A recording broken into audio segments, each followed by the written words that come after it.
أعوذ بالله من الشيطان الرجيم بسم الله الرحمن الرحيم وأما السائل فلا تنهر وأما بنعمة ربك فحدث അസ്സലാമു അലൈക്കും വറഹ്മത്തുള്ളാഹി. വഅമ്മ സ്സായില ഫലാ തൻഹർ, യാചകനെ വിരട്ടരുത്.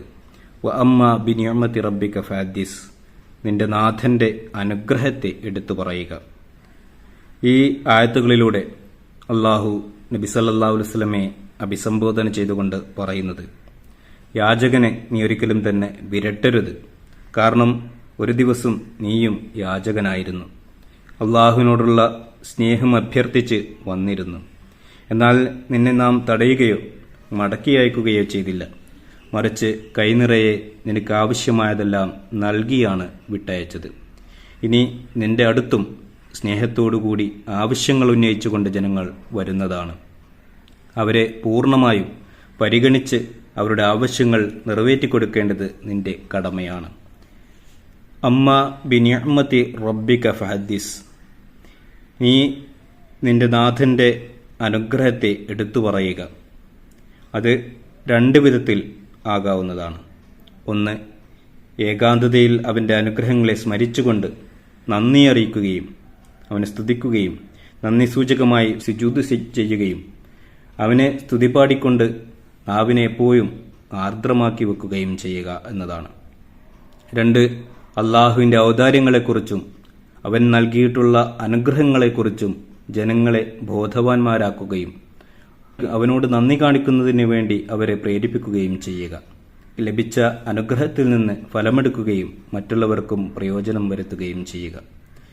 ഈ സൂറത്തിന്റെ അവസാനം പറഞ്ഞിരിക്കുന്ന 3 കാര്യങ്ങൾ അതിനു മുമ്പ് പറഞ്ഞ 3 കാര്യങ്ങൾക്ക് അനുഗുണമായിട്ടാണ് വന്നിരിക്കുന്നത്. അതായത്, അലം യജിദ്ക യതീമൻ ഫആവ വവജദക ളാല്ലൻ ഫഹദ വവജദക ആയിലൻ ഫഅഗ്ന, നീ അനാഥനായിരുന്നു, നാം നിനക്ക് അഭയം നൽകി. നീ എൻ്റെ പക്കൽ നിന്നുള്ള സ്നേഹവും ജനങ്ങളുടെ മോക്ഷവും അന്വേഷിച്ച് നീ അലയുകയായിരുന്നു. അപ്പോൾ നാം നിനക്ക് എൻ്റെ സ്നേഹവും ജനങ്ങളെ മോക്ഷത്തിലേക്ക് അല്ലെങ്കിൽ സന്മാർഗത്തിലേക്ക് നയിക്കുന്നതിനുള്ള മാർഗവും ഒരുക്കി തന്നു. കൂടാതെ നീ ആത്മീയവും ഭൗതികവുമായ അനാഥരാൽ വലയം ചെയ്യപ്പെട്ട നിലയിലായിരുന്നു. ആ ആവശ്യങ്ങളും നിറവേറ്റുന്നതിന് ആവശ്യമായതെല്ലാം തന്നെ നാം നിനക്ക് നൽകുകയുണ്ടായി. അതുകൊണ്ട് അനാഥരുടെ ബലത്തെ ക്ഷയിപ്പിക്കുന്ന വിധത്തിൽ അവരോട് പെരുമാറാതിരിക്കേണ്ടത് ഇനി നിന്റെ കടമയാണ്. നിന്റെ സ്നേഹം ചോദിച്ചു വരുന്നവരെ നീ ഒരിക്കലും വിരട്ടി ഓടിക്കരുത്, അവരെ നിർഭാഗ്യരാക്കരുത്. ഞാൻ നിന്റെ ആവശ്യങ്ങൾ നിറവേറ്റി തന്നതുപോലെ നീ അവരുടെ ആവശ്യങ്ങളും നിറവേറ്റുക. നീ ദരിദ്രനായിരുന്നു, നാം നിന്നെ സ്വയാശ്രയനാക്കി. ആ ഉപകാരത്തിന് നീ നന്ദി കാണിക്കുകയും സ്വയം അതിൽ നിന്ന് ഫലമെടുക്കുകയും മറ്റുള്ളവർക്കും അതിൽ നിന്ന് നൽകുകയും ചെയ്യുക.